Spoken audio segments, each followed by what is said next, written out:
ដល់ពេលដែលម៉ាសាហើយដូចថាមានអារម្មណ៍ថាមិនដែរថាវាក្នុងខ្លួនយើង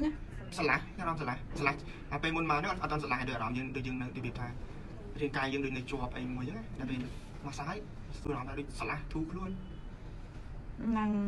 អរគុណច្រើនដែលបានជឿជាក់លើម៉ាស៊ីនជាងគីបាទអូនមានអារម្មណ៍ថាយើងម៉ាសាតាំងពីក្បាលរហូតដល់ចុងជើងចឹងមែនអត់បាទពេលភ្លាមដូចពូថតយើងម៉ាសាខ្ញុំចាប់អារម្មណ៍បានដល់ពេលយើងម៉ាសានៅតាមខ្នងណាមានអារម្មណ៍ថាយើងវាជួលម្ដងពោះដាក់នៅលើស្មាមានអារម្មណ៍ថាចាក់មកដល់ដៃទាំងសងខាងដូចចុងដៃដែលគេធ្វើម៉ាសាឲ្យយើងចាប់ដៃនេះចឹងដៃយើងមានអារម្មណ៍ថាតែស្រាលមែនទេដៃតែនេះដាក់ទៅគឺទាញយើងដៃធ្វើឲ្យយើងអង្គុយច្រើនយើងអង្គុយលើកៅអីច្រើនអញ្ចឹងរាងកាយយើងពេលខ្លះដូចវាជាប់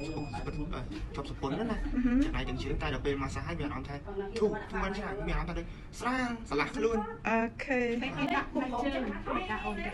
ដាក់នៅជើងជាពិសេសកពួនជើងនឹងដាក់ទៅគឺមានអារម្មណ៍ថាវាហួលក៏វាហួលបន្តិចហើយវាចាប់ឡើងធូរបណ្ដោយមានអារម្មណ៍ថាវាស្រឡះជើងនេះអូខេដូចហារហួនជាងមុនណាមុនយើងស្ពឹកសពុនដល់ពេលយើងម៉ាសាដូចយើងហារហួនជាងមុនទៀត